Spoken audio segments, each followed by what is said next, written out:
All right, we're on our way to Marion, South Carolina. Who's in the car with me? Don't turn around, Dave. Don't turn around, Dave. Don't turn around, Dave. Hey, Hola. Jeff. Hola. All of my fellow yacht brokers at Florida Yacht Group. Dave is driving, fearless Dave dodging. Don't turn around. And we are going to tour the Jeanneau Factory. Jeff, are you looking forward to that? I'm looking forward to learning about fiberglass, Yep. engineering, Yep. plumbing, electrical, and every other aspect that will help to sell the boats and be more knowledgeable. It certainly will. And what kind of boat did you own for how many years and live on? Oh, 135.5 Legend. Did everybody hear that? What is It's the best boat ever. Ever, but besides Jeanneau's. Okay. Well, Okay. they don't make them anymore. Otherwise, it'd still be It would the best be. boat ever. You're exactly right. But it's the same boat as mine, It's so extremely fast. it is a fast boat. That's right. So Dave, can you speak here? I can speak. Okay. So, what are you looking forward to? Well, this is my first visit after all these years. How many years, Dave? I've been selling Jeanneau for 10 years. 10 And years. it's my first visit to the U.S. factory, so I'm just really looking forward to it. All right. Well, it should be fun. It should be fun.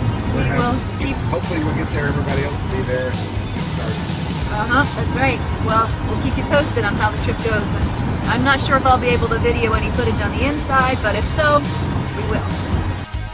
We arrived early Thursday morning at the factory, and Jeff Jorgensen was there to give us the factory tour to explain how a Jeanneau is made from start to finish. But of course, safety first. We must all wear our safety goggles. Yes, Jeff, we'll listen to you.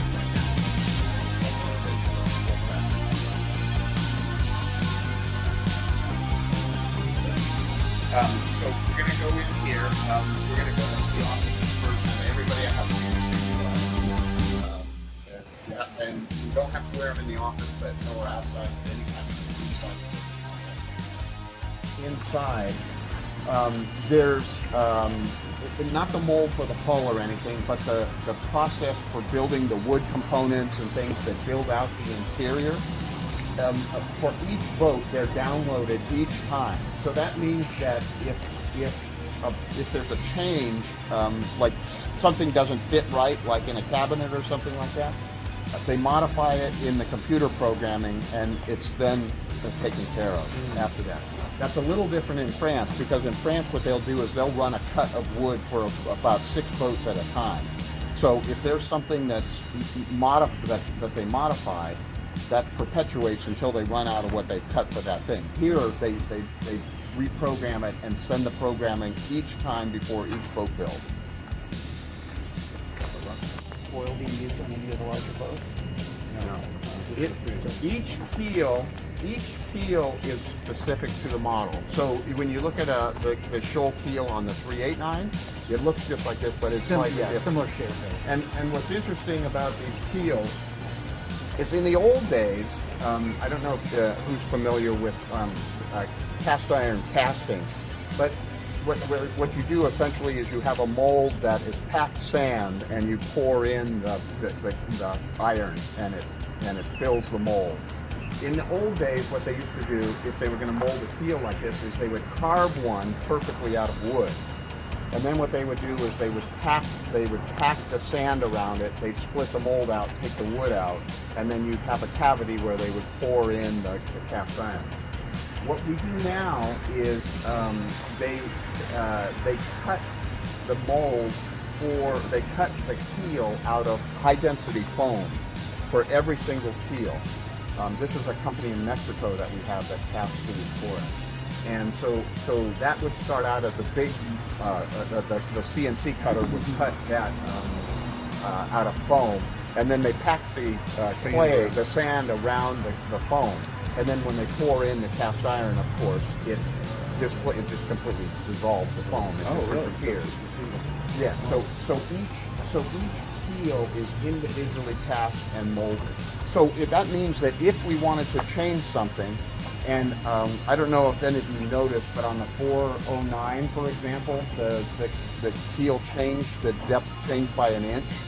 It did. Yeah. Yeah, and the reason it changed by an inch is because we changed the rig a little bit, and to keep the stability and the Category A certification, we had to do it. Well, again, back in the old days when you had to carve the thing out of wood, it was very, very expensive to carve the. One of the very interesting things I learned is on the left on this picture you'll see a Beneteau keel, and on the right is a Jeanneau keel. You can see that the Jeanneau keel is shaped like an L so as not to get caught on crab pots, and the Beneteau on the left, of course, you can see would get caught.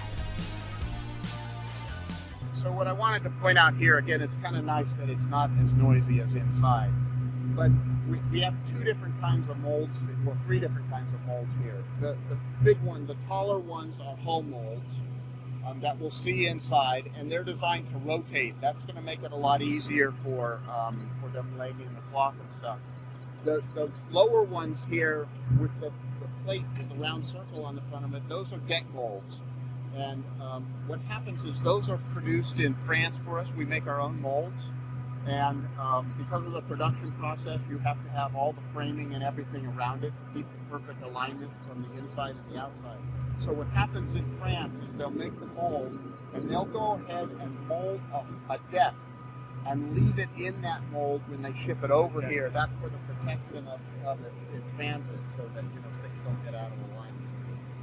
So the way that we make molds is with a hull.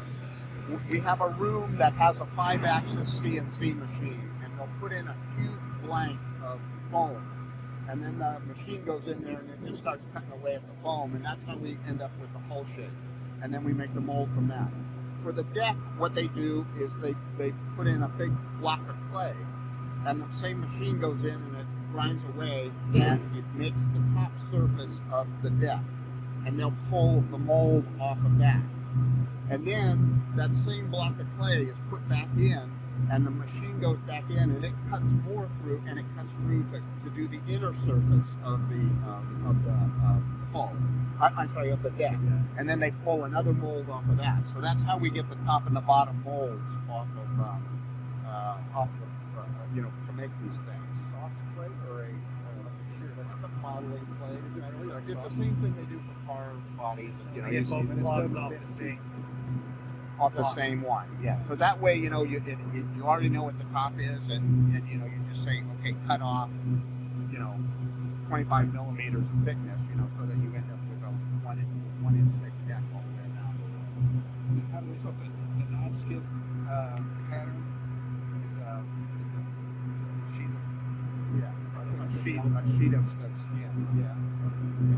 So what happens is we make these molds, and if we treat them real nice, we can get somewhere between 200 and 225 boats out of a mold. That's a hull mold or a deck mold. And you might say, well, why? Well, anytime you're pulling something off of something else, you're kind of wearing it away. And then also, there's, one of the reasons for all this framing, in addition to the alignment, is because when the resin cures, it's exothermic, so it gives off a lot of heat. So there's a lot of expansion pushing at this. So it's hard on the mold. So we can get 200 to 225 boats out of a mold. So what that means to you guys and to a customer is, and people accuse us, they say, well, God, you guys change your boats all the time.